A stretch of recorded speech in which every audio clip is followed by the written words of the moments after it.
Senate Democratic Leader Chuck Schumer of New York. Senator, welcome back to Meet the Press. I hope you're a little more enthusiastic about being on than Senator Graham was. Yeah, I didn't see Senator Graham, but I just want to join him in wishing all the moms of America and your family, Chuck, happy Mother's Day, and particularly to my mom, who, God willing, will turn 89 in 3 weeks. Well done. Okay, let me start with the issue of a special prosecutor. Why do you believe it needs to be done? As you know, Senator Ben Sasse indicated that if you do that, it is sending a message that you don't trust the Intel Committee to do their work, and it's sort of a vote of no confidence there. Shouldn't you let them do their job to see if they can do it without a special prosecutor? Well, there are two separate lines of activity here. One is the oversight function of the Intelligence Committee. They're doing their job. Mark Warner's done a very good job. I've had some differences with Senator Burr, but in the last week, people tell me he was very upset with Comey's firing, and he's been very good. I hope it continues. But they can't prosecute.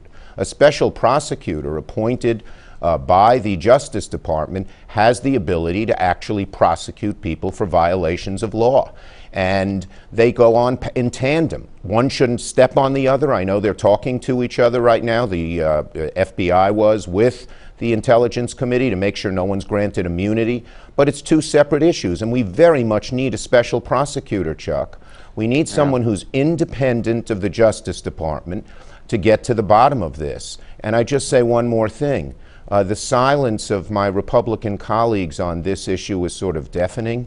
This is not an issue of party. This is an issue of country. Foreign interference in the elections is a very, very serious thing, and we should get to the bottom of it. Where's the Howard Baker of 2017? We desperately need one. But one of your Democratic colleagues, Senator Sheldon Whitehouse, said the following to me about why he's a little bit skeptical of a special counsel. Take a listen. If you've got something going like that, if you look at the special counsel rule, you got to bring in somebody new. You got to bring them in from outside the department. Right. And they have the choice to make their own decision that they want to start from fresh, perhaps. His concern is that everything starts over, that you're suddenly hitting a reset button and it sets the investigation back. Look, I love Sheldon Whitehouse. I have a great deal of respect for him. He's one of the great lawyers around. But you can easily, and there have been many instances where a special prosecutor comes in, they're in charge, they're the shield, so there's no outside interference or direction, but at the same time, the same investigators who have been working on this continue to work on it, and that's how I imagine it will work. Let's remember, a special prosecutor has 4 abilities that an internal Justice Department person doesn't. First, he or she makes the decisions day to day on who to subpoena, who to examine, what questions to ask, no outside interference. Second, can only be fired for cause.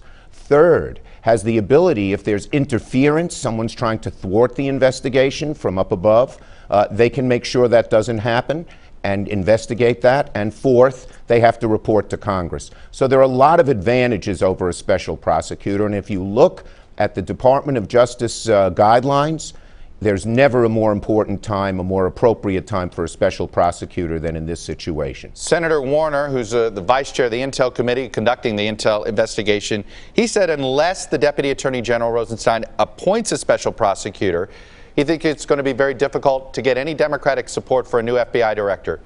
Do you plan on linking those two issues, not trying to tell the Democratic senators, withhold support until there's a special prosecutor named?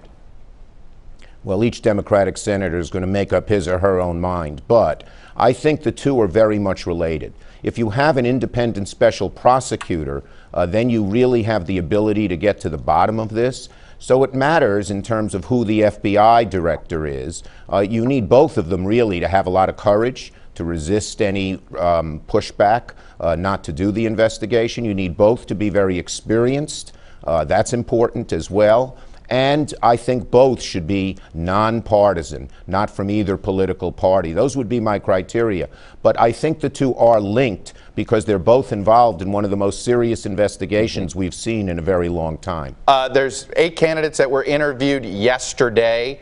2 of them have an electoral background, a sitting senator in John Cornyn, a former member of Congress.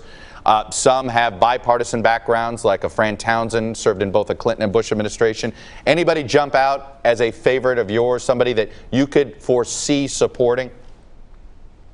You know, I've generally made it a practice, Chuck, of not commenting on nominees publicly. Let's see who they nominate. But as I said, certainly somebody not of a partisan background, certainly somebody of great experience, and certainly somebody of courage. What'd you make of the Merrick Garland suggestion?